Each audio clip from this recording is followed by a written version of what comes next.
Hello friends, today I am going to review the book, Management, written by Peter F. Drucker. Modern enterprises need managers. The rise of management as an organizational discipline arguably is the most important business development of the 20th century.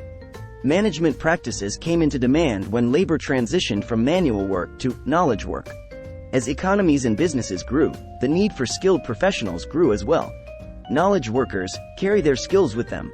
They own their means of production. And as companies sought to compete on a basis other than cost, the quality and efficiency of their managers became the competitive advantage that could set one firm apart from the others. Managers are the basic resource of the organizational enterprise.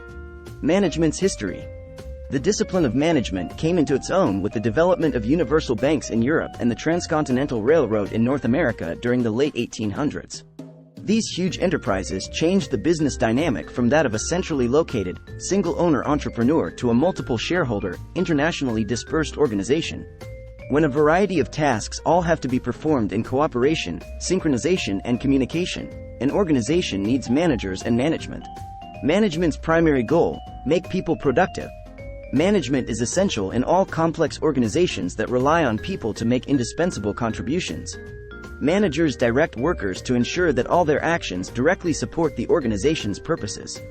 Without the institution, there would be no management, but without management, there would be only a mob rather than an institution. Generally, managers 1. Contribute to forming a mission statement for the organization and implement actions to achieve it. 2. Guide employees to attain corporate objectives in a productive manner. 3. Help the organization meet its social responsibilities. For businesses, this means responding to customer demands. For service organizations like hospitals and schools, it means delivering healthcare and education. Scientific management is the one American philosophy that has swept the world, more so even than the Constitution and the Federalist Papers. 5 primary functions, which enable the integration of resources into a viable, growing organism, delineate the role of management. A manager 1. Sets objectives and establishes the goals that employees need to reach. 2. Organizes tasks and coordinates their allocation, ensuring the right roles go to the right people. 3.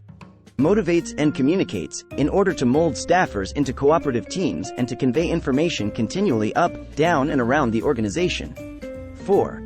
Establishes targets and yardsticks that measure results and clarify outcomes to ensure that the firm is moving in the right direction.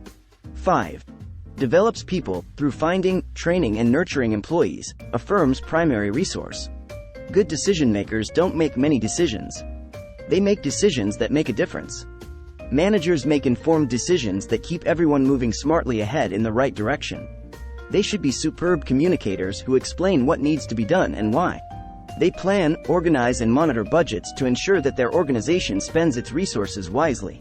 They monitor and share internal information so that everyone in the firm operates with the most accurate data. They secure external data that the company needs to stay current. Defining and designing managers. Enterprises need to develop savvy, expert managers. To define a manager's job, be sure the title denotes a specific function, such as market research manager. Design the role around the task, not the personality who will fill it. A job description should set out the exact contributions that the manager and his or her group are supposed to make to the organization. As a rule, the manager should be both a manager and an individual career professional. Don't base a manager's span of control on the number of individuals managed, but rather on the span of managerial relationships. For example, relatively few executives may report directly to a CEO, but those executives work together to run the company, representing many relationships for which the CEO is responsible. Conversely, a Walmart regional supervisor normally oversees hundreds of store managers as direct reports. Each of those individuals performs the same function, but none of them interact with one another, allowing the regional manager to handle a greater number of subordinates. The impact of the manager on modern society and its citizens is so great as to require of the manager the self-discipline and the high service standards of the true professional. A management job exists in a network of relationships, that is, upward, downward, and sideways. So, appoint managers who can relate to their superiors, subordinates, and peers equally well. In addition, establish levels of authority according to the job's parameters. Unless explicitly prohibited, managers should assume responsibility for decisions they make in executing the company's mission.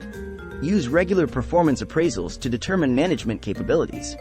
Make sure managers play a direct role in establishing their objectives and performance standards. It is managers who make institutions perform. The way top executives organize managerial roles helps determine how effective people will be in them. If you are designing management jobs, avoid these common mistakes. 1. The too small job. Managers should grow in their roles, or their performance will suffer. 1. Better to assign a job that is too big than one that is too small. 2. The non-job. Beware of assistant to roles. 2.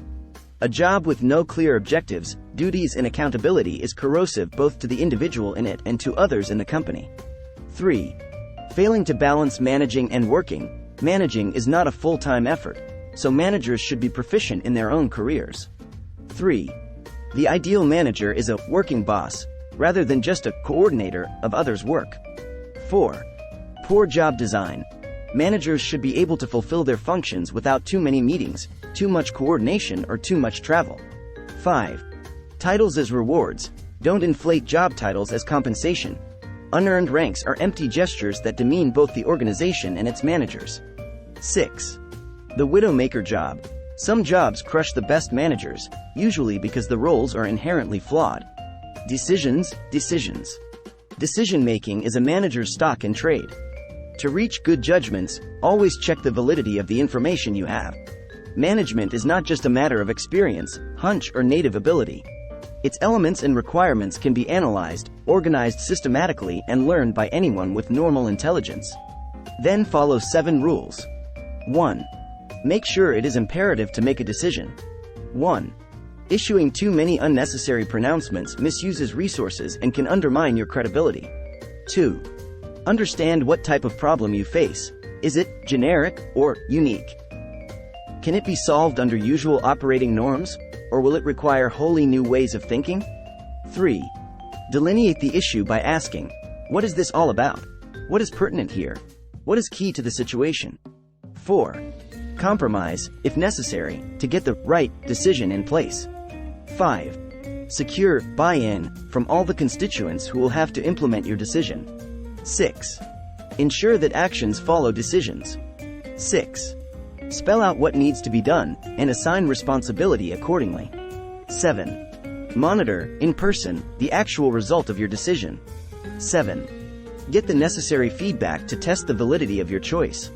Manager, manage thyself. Today, knowledge workers dominate many spheres of business and work within every organization. These expert specialists are independent-minded individuals who generally are responsible for their own productivity. Those who manage knowledge workers are, in effect, knowledge workers themselves and thus are responsible for assessing their own capabilities, their strengths, their work style, their values, and their contributions. Effective managers also know that managing the boss is a critical component of success. Making people decisions is the ultimate means of organizational control. To make the most of this simple but important opportunity and responsibility, take these 7 steps. 1. Put together a boss list that records, by name or function, those to whom you report. 1. It also should show those who have input into your work, who evaluate you or your team, and who you rely on to get your work done. 2. Ask each person on your boss list, annually, what you do that helps and hampers their work and request that they do the same for you. 2. Reflect on their responses and respond promptly with ways to improve. 3. Enable your bosses to perform by understanding how they manage. 3. For example, consider whether your manager prefers scheduled or ad hoc reports, whether you should present them verbally or in writing, and what time of day works best. 4. Play to the boss's strengths and downplay their weaknesses to establish trust. 5. Keep your manager apprised of what you and your team are doing, not just for approval but to build his or her confidence in you. 6. Make sure your boss isn't caught by surprise. 6. Keep him or her informed. 7. Never underrate a boss, it may cost you your job. Takeaways. 1. The rise of management as an organizational discipline arguably is the most important business development of the 20th century. 2. Large, complex organizations ultimately will fail without professional management. 3. Management principles went into creating post-World War II's Marshall Plan. 4. Professional managers aid in planning and developing their firm's basic missions. 5. They set objectives for employees, organize processes, communicate important information, track performance, and help workers develop. 6. Effective managers relate to their superiors, subordinates, and peers equally well. 7. The ideal manager is a working boss, rather than just a coordinator of others' work. 8. Knowledge workers need managers to maximize their productivity. 9. Decision-making is a manager's stock in trade. 9. Focus on their decisions' quality, not their quantity. 10. Managing the boss is a critical component to every manager's success.